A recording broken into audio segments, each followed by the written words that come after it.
अफगानिस्तान पर भले ही तालिबान का कब्जा हो रहा हो, लेकिन आम अफगानियों के दिल में भारत बसता है। भारत के लिए मोहब्बत का जज्बा वहां के आम लोगों में बहुत ज्यादा है।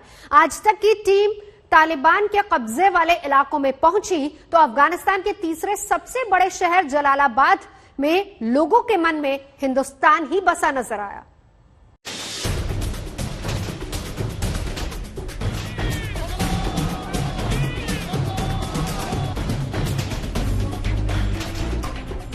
दुनिया देख रही है कि अफगानिस्तान में तालिबान ने कैसा आतंक मचाया है।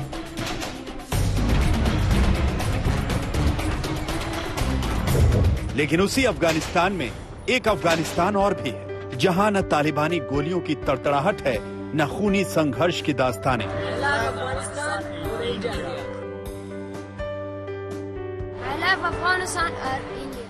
ये भी अफगानिस्तान है जहां आम लोगों के दिलों में भारत से दोस्ती के फूल खिलते हैं।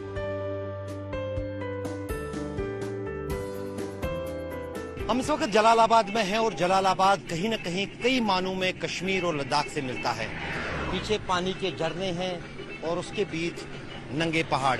लेकिन यहाँ अफगानिस्तान में रहने वाले लोगों का भारत के फिल्मों को लेकर और भारत के गानों को लेकर इतना दीवानापन क्यों है, वो इन युवाओं से जानेंगे। आप अपना नाम बताइए। मेरा नाम है खालिद। आप मुझे बताओ, इंडिया के बारे में क्या जानते हो, क्या प्रेम करते हो इंडिया से और क्यों करते हो? इंडिया के जो फिल्म है वो बहुत क्यूट है। मेरे को बहुत पसंद है इंडिया के। ये लिबास जो है, ये बहुत प्यार करता हूँ इंडिया से। तो मैं अब नहीं कर, मुश्किलात है अफगानिस्तान में, तो मैं नहीं जा सकता इंडिया। कौन कौन फिल्म स्टार जानते हो आप बॉलीवुड में? टाइगर श्रॉफ जानते हैं, सलमान खान जानते हैं। इस दोनों से बहुत प्यार करते हैं हम। फिल्म देखिए कोई इंडियन फिल्म? हाँ, फिल्म देखे। हमारे फोन में उसका फिल्म है, यूट्यूब से हम। और 2 और 3 ये देखे। कैसा लगा? बहुत अच्छा, बहुत अच्छा। हीरोइन कौन सी पसंद है? कैटरीना कैफ। ये जलालाबाद है, अफगानिस्तान का तीसरा सबसे बड़ा शहर, जहां कुछ युवा पार्टी के लिए निकले हैं। उनकी आंखों में तालिबान का कोई खौफ नजर नहीं आता।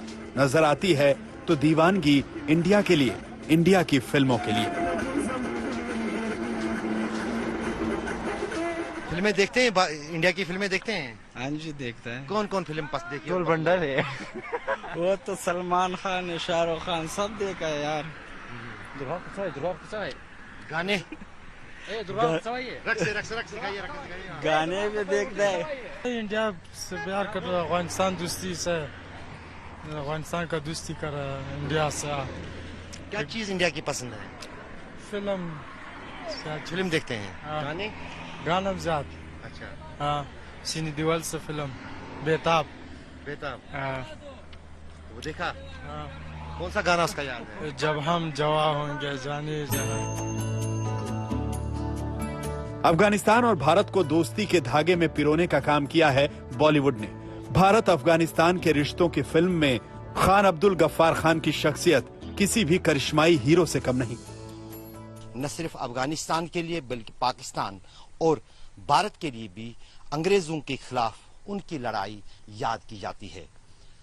जलालाबाद में उनके मकबरे पर ये यादगार इमारत तो बनाई गई है, लेकिन इस मुल्क में बहुत कम लोग जानते हैं कि खान अब्दुल गफ्फार खान, जिसे आम लोग प्यार से बादशाह खान के नाम से भी जानते थे, उन्होंने इस पूरे साउथ एशिया के लिए कितनी बड़ी भूमिका निभाई है। ये भारत रत्न खान अब्दुल गफ्फार खान का मकबरा है, जो 20वीं सदी के पख्तूनों के सबसे करिश्माई नेता थे, जिनका जन्म पेशावर में हुआ, जो जिंदगी भर गांधी जी के पद चिन्हों पर चले, भारत के स्वाधीनता आंदोलन में अपना योगदान दिया, जिसकी वजह से अंग्रेजों ने उन्हें सीमांत गांधी का नाम दिया। लेकिन अफगानिस्तान में प्रशंसक उन्हें अपना बादशाह मानते हैं, बादशाह खान पुकारते हैं। बहुत कम लोगों को शायद मालूम होगा कि आजादी की लड़ाई में महात्मा गांधी के साथ शाना बशाना आजादी के लिए, जबकि भारत और पाकिस्तान एक ही देश था, खान अब्दुल गफ्फार खान आगे थे, जिन्हें सरहदी खान के नाम से भी जाना जाता था। उनका मकबरा जलालाबाद में है। हम उनके मकबरे पे इस वक्त मौजूद हैं और यहाँ पर जो इस मकबरे के जो इंचार्ज हैं उनसे हम बात करेंगे। ये जो यहाँ पर ये मकबरा है किनका है, इनके बारे में यहाँ पर अफगानिस्तान में क्या कहा जाता है? कारोला ढेर कर दिया, खिदमत ढेर करे देख। माशाल्लाह बहुत काम किए, इसलिए काम किए पंजाब के लिए भी, हिंदुस्तान के भी लिए, अवाम के लिए भी, अफगानिस्तान के लिए बहुत ज़्यादा काम किया। हर मुल्क के लिए इसने काम किया है। मुल्क की इसलिए काम कर रहा था, चाहता था मुल्क के अमन होए, हर मुल्क में अमन होए, मगर लोग नहीं चाहते थे। इसके लोग बहुत ज़्यादा खिलाफ थे। बहुत इंडिया दोस्त है, दोस्त पाकिस्तान को दो तरफा सियासत, एक तरफ दोस्त दिगर तरफ दुश्मनी। जलालाबाद में पहुंचकर हमें एहसास हुआ कि आम अफगान नागरिक भारत से किस कदर प्यार करते हैं। आज तक की टीम जब यहाँ सदियों से रहते आए सिख और हिंदू परिवारों के बीच पहुंची तो सरहद की दूरियां मिट गईं। लेकिन इसके बाद जलालाबाद के सिख समुदाय ने तालिबान और पाकिस्तान की ज्यादतियों की ऐसी हकीकत बयां की जो बेचैन कर देने वाली थी। मेरी पैदाइश यहीं पे हुई, इसी अफगानिस्तान में। डर है, डर भी है, इसी हम लोग इसी तरह रहते हैं इधर ही, क्या करें, मजबूरी है। और कुछ प्रॉब्लम नहीं है इधर, बस लोग हैं हमारे अपने सब दोस्त है और लोगों से मुश्किल नहीं है। यहाँ प्रॉब्लम है, सरदार इधर नहीं रहते हैं, घर मर सब चले गए, इधर कोई भी नहीं है। जंग है, झगड़े सब चीजें है। हाँ जी, मुश्किलात बहुत है। कितने फैमिली चले गए वापस इंडिया? जो बहुत गए 40-50 फैमिली बहुत गए, गजनी से, काबुल से। यहाँ पर जो उनका बिजनेस वगैरह था, यहाँ प्रॉपर्टी, तो उसका क्या किया? सारा सब ने ले लिया है, सब बेच दिया, सब मुस्लिम ने ले लिया, सब बेच दिया। कभी जलालाबाद में सैकड़ों सिख परिवार रहते थे, पुश्तैनी काम करते थे, लेकिन अब यहाँ गिने चुने सिख परिवार बचे हैं। वो भी अफगानिस्तान में रहना नहीं चाहते और वजह सिर्फ एक है, तालिबान का आतंक, जिसका गवाह है जलालाबाद का ये 500 साल पुराना गुरुद्वारा। जब एक जमाने में यहाँ पर सैकड़ों की तादाद में सिख परिवार रहते थे, अब सुकड़कर मात्र 6 या 7 परिवार सिर्फ इस जलालाबाद शहर में रहते हैं। बाकी सभी परिवार खौफ के कारण भारत भाग चुके हैं। यहाँ पर सब कुछ बेचकर ये परिवार अब जान बचाने की जुस्तजू में है। दरअसल अगर देखें तो 2018 में इसी गुरुद्वारे पर आतंकी हमला हुआ था, जिसमें 19 सिख मारे गए थे। कार्यक्रम के साथ अशरफ वानी, जलालाबाद, आज तक। अफगानिस्तान तालिबान की वापसी के बाद से ही सुलग रहा है, उसकी शांति को नजर लग चुकी है। ऐसे मुश्किल हालात में आज तक भारत का अकेला न्यूज चैनल है जो वहां से लगातार रिपोर्टिंग कर रहा है। अगले 1 घंटे तक हम आज तक संवाददाता अशरफ वानी की अफगानिस्तान के अलग अलग शहरों से भेजी गई एक्सक्लूसिव रिपोर्ट्स आपको दिखाने वाले हैं। तो पहले आपको अफगानिस्तान के जलालाबाद लिए चलते हैं, जो कभी अफगान सिखों का गढ़ हुआ करता था, लेकिन तालिबान ने उनका सब कुछ छीन लिया।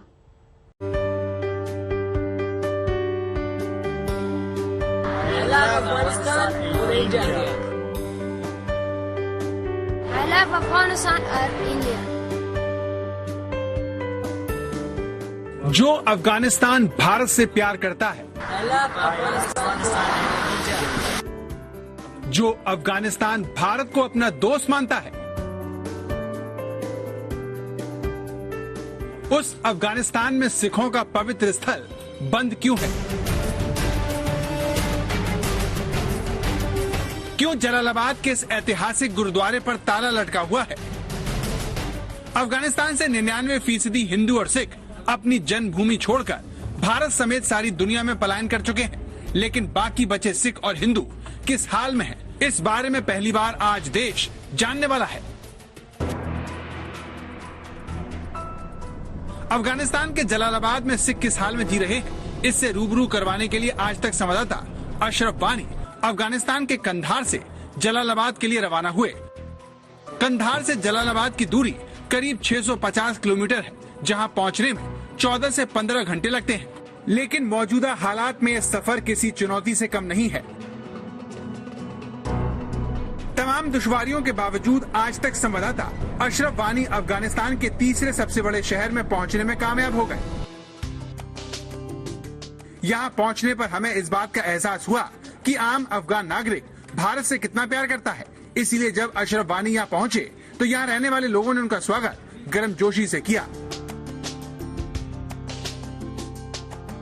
जलालाबाद भले ही पाकिस्तान के ज्यादा करीब हो, पाकिस्तान का बॉर्डर पास ही में हो, लेकिन भारत को लेकर यहाँ के लोगों में अपनापन है।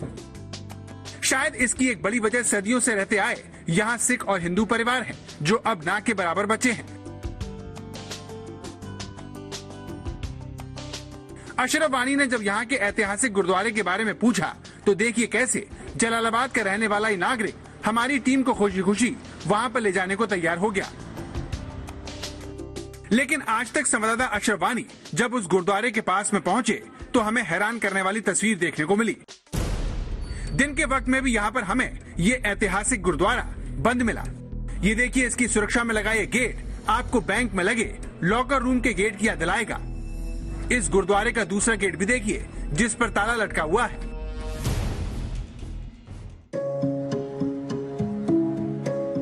ये तस्वीर इसलिए भी हैरान करने वाली है क्योंकि माना जाता है कि ये गुरुद्वारा सिख धर्म के संस्थापक श्री गुरु नानक देव जी ने बनाया था। 1519 से 1521 के बीच गुरु नानक देव अफगानिस्तान के जलालाबाद आए थे, जिसके बाद जलालाबाद में गुरुद्वारा बनाया गया। लेकिन फिर भी ये गुरुद्वारा बंद है, जबकि इसके ठीक सामने सिखों की दुकान है। शहर जलालाबाद में है। जलालाबाद पाकिस्तान के नजदीक पड़ता है और यहाँ से जो पेशावर का रास्ता जाता है वो काफी नजदीक है, और जो सीमा लगती है पाकिस्तान के साथ तुर्खान, वो यहाँ से मात्र 1 घंटे का रास्ता है। जलालाबाद में काफी दशकों से जो हैं सिख परिवार रहते थे और एक जमाने में इस शहर में कई सैकड़ों परिवार सिखों के थे जो यहाँ पर व्यवसाय के लिए, जब देश का बंटवारा नहीं हुआ था तब यहाँ पर व्यवसाय के लिए पहुंचे थे। चाहे फिर वो कपड़ों का व्यवसाय हो, फिर चाहे वो दवाइयों का व्यवसाय हो, वो सब व्यवसाय जो हैं वो व्यवसाय करने के लिए यहाँ पहुंचे थे। अब अगर आज हम देखें तो आज अब हालत इस जगह पर पहुंची है कि ये जो गुरुद्वारा यहाँ का बहुत ऐतिहासिक गुरुद्वारा है, गुरु बाबा नानक साहब दरबार जलालाबाद अफगानिस्तान, यहाँ पर भी जो है अब काफी कम समय के लिए ये गुरुद्वारा खुलता है। अफगानिस्तान में सदियों से सिख और हिंदू ईरानी जड़ी बूटियों के कारोबार से जुड़े रहे हैं। इस गुरुद्वारे के सामने भी इसी व्यवसाय से जुड़ी दुकान है, जिसे चलाने वाले जसवीर ने हमें बताया कि कैसे जलालाबाद में रहने वाले 80 सिख परिवार देखते देखते गिने चुने रह गए। मेरी पैदाइश यहीं पे हुई, इसी अफगानिस्तान में। डर है, डर भी है, इसी हम लोग इसी तरह रहते हैं इधर ही, क्या करें, मजबूरी है। और कुछ प्रॉब्लम नहीं है इधर, बस लोग हैं हमारे अपने सब दोस्त है और लोगों से मुश्किल नहीं। यहाँ प्रॉब्लम है, सरदार इधर नहीं रहते हैं, घर मर सब चले गए, इधर कोई भी नहीं है। हम फिक्स 5 फैमिली इधर है और कोई भी नहीं। इससे पहले हालात जब ठीक थे तब कितनी फैमिलीज थी? इधर तकरीबन थी 80 के करीब फैमिली थी, उससे पहले ज्यादा थी। अभी कुछ नहीं है, अभी लोग भी नहीं है। हमें बताया गया कि जलालाबाद में तालिबान के लौटने के बाद अधिकतर परिवार इस शहर को छोड़कर चले गए हैं। शायद इसीलिए हमें यहाँ पर कई सिखों की दुकान बंद मिली। लेकिन जो लोग यहाँ से छोड़कर गए, उनकी दुकानों और घरों का क्या हुआ, इसका जवाब हमें तरनजीत सिंह ने दिया। तरनजीत जी, आप कभी इंडिया गए हैं? कभी एक पहले दफा गए थे। रिलेटिव है वहाँ? हाँ जी। अच्छा, यहाँ पर जो है, यहाँ पर क्यों हालात बदल गए, एकदम खौफ में सब लोग? हाँ, पता नहीं रहे, सब जंगे झगड़े सब चीजें है। हाँ जी, मुश्किलात बहुत है। कितने फैमिली चले गए वापस इंडिया? जो बहुत गए 40-50 फैमिली बहुत गए, गजनी से, काबुल से। यहाँ पर जो उनका बिजनेस वगैरह था, यहाँ प्रॉपर्टी, तो उसका क्या किया? सारा सब ने ले लिया है, सब बेच दिया, सब मुस्लिम ने ले लिया, सब बेच दिया है। तालिबान के आने से पहले ही जलालाबाद का एक गुरुद्वारा आतंकवादियों के निशाने पर आ गया। 2018 में इस गुरुद्वारे पर हुए आतंकवादी हमले के बाद यहाँ रहने वाले सिख परिवार हिल गए और उन्होंने जलालाबाद छोड़ने का फैसला कर लिया। 1520 में बना जलालाबाद का ये गुरुद्वारा ऐतिहासिक है, जहाँ गुरु नानक देव जी भी उस जमाने में आए थे। लेकिन अब जब एक जमाने में यहाँ पर सैकड़ों की तादाद में सिख परिवार रहते थे, अब सुकड़कर मात्र 6 या 7 परिवार सिर्फ इस जलालाबाद शहर में रहते हैं। बाकी सभी परिवार खौफ के कारण भारत भाग चुके हैं। यहाँ पर सब कुछ बेचकर ये परिवार अब जान बचाने की जुस्तजू में है। दरअसल अगर देखें तो 2018 में इसी गुरुद्वारे पर आतंकी हमला हुआ था, जिसमें 19 सिख मारे गए थे। पिछले साल काबुल में भी गुरुद्वारे पर हमला हुआ और उसमें भी करीब 20 जो हैं सिख युवा मारे गए। उसके बाद जितने भी सिख समुदाय के लोग जलालाबाद या काबुल में रहते थे, उनमें से अधिकतर ने यहाँ से पलायन किया और पंजाब में जाने को मजबूर हो गए। 3 साल पहले हुए हमले का ही असर है कि दुनिया के सबसे पुराने गुरुद्वारे को रोज खोलना बंद कर दिया गया है। गुरुद्वारे की देखरेख कौन करता है? गुरुद्वारे की देखरेख जसबीर सिंह है। कलंदर हुआ भी इधर नहीं है, काबुल में है। हाँ, शनिवार आता है, संडे को।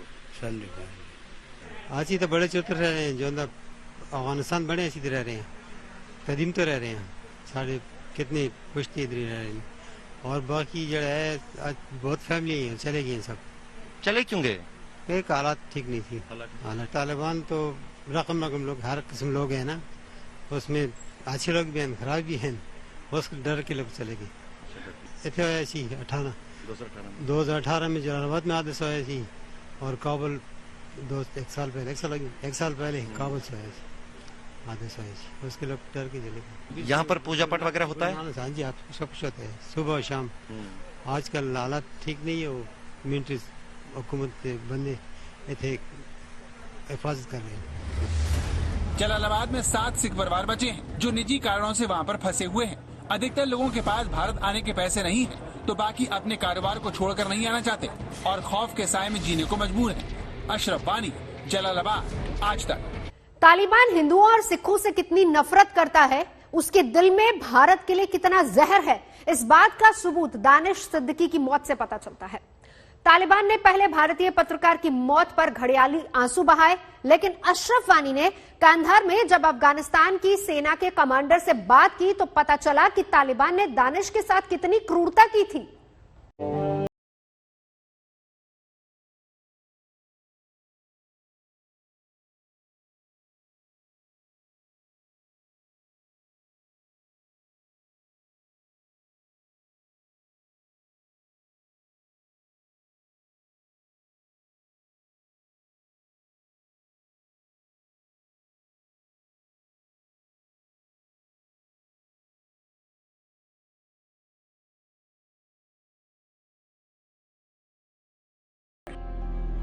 और देश में हर किसी की आंख नम हो गई। लेकिन अफगानिस्तान पहुंचे आज तक को दानिश की मौत पर बड़ी जानकारी हाथ लगी है। पता चला है कि दानिश को गोली मारने वाले तालिबान ने उनके साथ कितना बुरा सलूक किया। आज तक के कैमरे पर अफगान कमांडर ने बताया कि तालिबान ने पहले दानिश को गोली मारी और फिर उनकी मौत के बाद उनके सिर को गाड़ी से कुचला। तालिबान ने ऐसा इसलिए किया क्योंकि दानिश भारतीय थे और तालिबान भारत से नफरत करता है। तालिबान की क्रूरता पर यह खुलासा कंधार में आज तक संवाददाता अशरफ वानी से बातचीत के दौरान बिलाल अहमद ने किया। बिलाल अहमद पिछले 5 सालों से अफगान सेना से जुड़े हैं और कमांडर के पद पर तैनात हैं। ध्यान से सुनिए दानिश सिद्दीकी के साथ तालिबान ने कितनी बर्बरता की। स्पिन बोलदा कुलुसवालिया डिस्ट्रिक्ट है अफगान कंधार के, तो वो वहाँ पे ये न्यूज जारी करा था, तो लड़ाई झगड़ा शुरू हो गई। तालिबान ने अपना बैरक दरवाजे पे लगाया, तो वो इंडियन जर्नलिस्ट जो था वो वही हादसे में दानिश सिद्दीकी उसी वक्त वहाँ पे मौजूद था, अपना ये न्यूज वीडियो कर रहा था। तो तालिबान की तरफ से वो एक दफा गोली पे लगाए, फिर उसके सर पे टांग चढ़वाया, गाड़ी टांग उसके सर पे गाड़ी चढ़वाई है। तो उसी वक्त जब वो शहीद हुआ तो उन लोगों ने देखा ये इंडियन है, इंडियन यूजर है, तो उससे एक मरा हुआ था, शहीद हुआ था, लेकिन फिर भी उसके सर पे गाड़ी चढ़वाई। दानिश सिद्दीकी की मौत के बारे में अभी तक ये बताया गया कि वो अफगान सेना और तालिबान के बीच झड़प में मारे गए। पाकिस्तान से लगे स्पिन बोल्डर शहर के बाजार पर अफगान सेना ने जब दोबारा अपना नियंत्रण स्थापित करने की कोशिश की तो तालिबान से उसकी मुठभेड़ हुई और एक अफगान अधिकारी के साथ दानिश सिद्दीकी की मौत हो गई। लेकिन तालिबान ने उनके शव के साथ क्या किया, इसे लेकर पहली बार हिला देने वाला ये खुलासा हुआ है। जब वो शहीद हुआ तो उन लोगों ने देखा ये इंडियन है, इंडियन यूजर है, तो उससे एक मरा हुआ था, शहीद हुआ था, लेकिन फिर भी उसके सर पे गाड़ी चढ़वाई। अफगानिस्तान में पाकिस्तान से लगी सीमा पर दानिश सिद्दीकी मारे गए, लेकिन इस खुलासे ने एक बार फिर बता दिया है कि तालिबान भारत से कितनी नफरत करता है। भारत विरोध में अंधा तालिबान अमेरिकी सेना के जाने के बाद लगातार भारतीय निवेश को नुकसान पहुंचा रहा है। इस काम में पाकिस्तान की खुफिया एजेंसी ISI उसकी खुलकर मदद कर रही है। दानिश की मौत पर आज तक के जरिए हुए ताज़ा खुलासा इस पर मोहर लगाता है कि अफगानिस्तान में तालिबान के जरिए पाकिस्तान किस तरह से अपना भारत विरोधी एजेंडा पूरा करने में लगा है। अशरफ वानी, कंधार, आज तक। तालिबान के दोबारा शक्तिशाली होने से अफगानिस्तान की महिलाएं सबसे ज्यादा परेशान हैं। वो खौफ में है क्योंकि वो नहीं जानती कि उनके साथ आगे अब क्या होने वाला है। इसकी वजह भी है, अफगानिस्तान की महिलाएं तालिबान की पिछली सरकार में अपने ऊपर हुए अत्याचारों को भूली नहीं है। आखिर अफगान महिलाएं क्या सोचती हैं? आज तक संवाददाता अशरफ वानी ने अफगानिस्तान के कंधार में महिलाओं से यही जानने समझने की कोशिश की।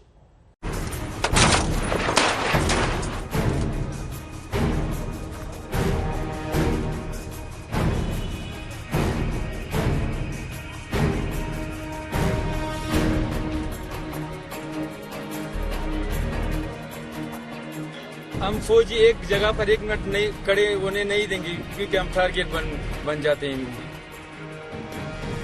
अफगानिस्तान का कंधार तालिबान के निशाने पर है। तालिबान नाम का खतरा शहर के बाहर खड़ा है और शहर के अंदर रहने वाले लोग डरे हुए हैं। सबसे ज्यादा बुरा हाल कंधार की इन महिलाओं का है जिनके जहन में 20 साल पहले तालिबान के अत्याचार की याद अब भी ताजा है। खवातीन इस वजह से खौफजदा है क्योंकि इन लोगों ने जो 20 साल पहले यहाँ पर बादशाही की है उनका बड़ा खतरनाक एक तारीख रह चुका है। खतरनाक उन लोगों ने अपना दौरा यहाँ पर मुकम्मल करके वो लोग गए। कंधार में सिर से पांव तक बुर्के में ढकी हर महिला आजकल सोते जागते बस यही सोच रही है कि 20 साल बाद महिलाओं को लेकर तालिबान की सोच कितनी बदली है। क्या कंधार में दाखिल होते ही तालिबान महिलाओं को पहले जैसी पाबंदियों से लाद देगा? क्या तालिबान अफगानिस्तान की महिलाओं से पढ़ने लिखने और नौकरी करने का हक छीन लेगा? क्या तालिबान के राज में घर से अकेले निकलने वाली महिलाओं को फिर से पीटा जाएगा? 5 लेडीज एक साथ आती है तो फिर उनको डंडों से मार पड़ता था, भगाया जाता था कि आप लोग क्यों निकले हो। अभी थोड़ी दिन पहले हम लोगों ने फेसबुक में एक पेज देखा, उसमें ये लिखा हुआ था कि औरत अकेली बाजार नहीं जाएगी, औरत अकेली डॉक्टर के पास नहीं जाएगी, अकेली। अब एक औरत है उसका शोर बाहर गया हुआ है, अकेली है घर में, बच्चा रात को बीमार होता है, वो कहाँ जाए? तो इन चीजों से औरत को काफी डर लगता है। तालिबान आखिर अफगान महिलाओं के साथ कैसा सलूक करेगा, ये जानने की दिलचस्पी सारी दुनिया की है। तालिबान से जुड़े इस सबसे बड़े सवाल का जवाब ढूंढने के लिए आज तक संवाददाता अशरफ वानी कंधार के एक बाजार में गए, जहां पर हमारी टीम को बाजार में महिलाएं खरीदारी करते हुए देखी। मैं इस वक्त कंधार के उस बाजार में खड़ा हूं जहां पर ख्वातीन यानी यहाँ की महिलाएं खरीदारी के लिए आती हैं। लेकिन यहाँ पर जहां पर भी आप नजर दौड़ाएंगे वहां पर आपको बुर्के में यहाँ की ख्वातीन देखेंगी, जो एक यहाँ का की परंपरा है, यहाँ का एक तहजीब है। लेकिन कहीं न कहीं ये साफ अब दिखता है कि यदि तालिबान की सरकार दोबारा अफगानिस्तान में लौटती है, अफगानिस्तान के कुछ हिस्सों में लौटती हैं, तो अफगानिस्तान में वही कायदे कानून चलेंगे जिसमें महिलाओं को न सिर्फ पर्दे में रहना होगा बल्कि उन्हें जिस अंदाज से कुछ जगहों पर फरमान दिए जा रहे हैं कि वो अगर बाजारों में जाएं, मर्द को साथ रखें, नौकरी ना करें। हमें कंधार के इस बाजार में जो भी महिला दिखी वो पूरी तरह से बुर्के से ढकी थी। आखिर तालिबान को लेकर ये क्या सोचती हैं? जब इस बारे में दुकान पर खड़ी इस महिला से हमने बात करने की कोशिश की तो हमें जवाब ना में मिला।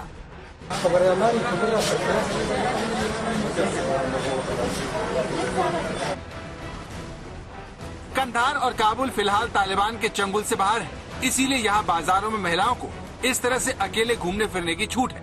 लेकिन फिर भी इनमें से कोई भी तालिबान के बारे में एक भी शब्द बोलने को तैयार नहीं हुआ। अरे ऐसे दूर से करो, बात थोड़ा सा बोला अपना। तालिबान को लेकर यह डर जायज भी है क्योंकि दुनिया का सबसे खूंखार आतंकवादी संगठन 85% अफगानिस्तान को निगल चुका है और अब वो जल्द से जल्द बाकी हिस्से को भी कब्जाना चाहता है। कंधार में आज तक संवाददाता अशरफ वानी को तालिबान के प्रवक्ता मौलाना यूसुफ अहमदी ने दावा फोन पर बातचीत में किया।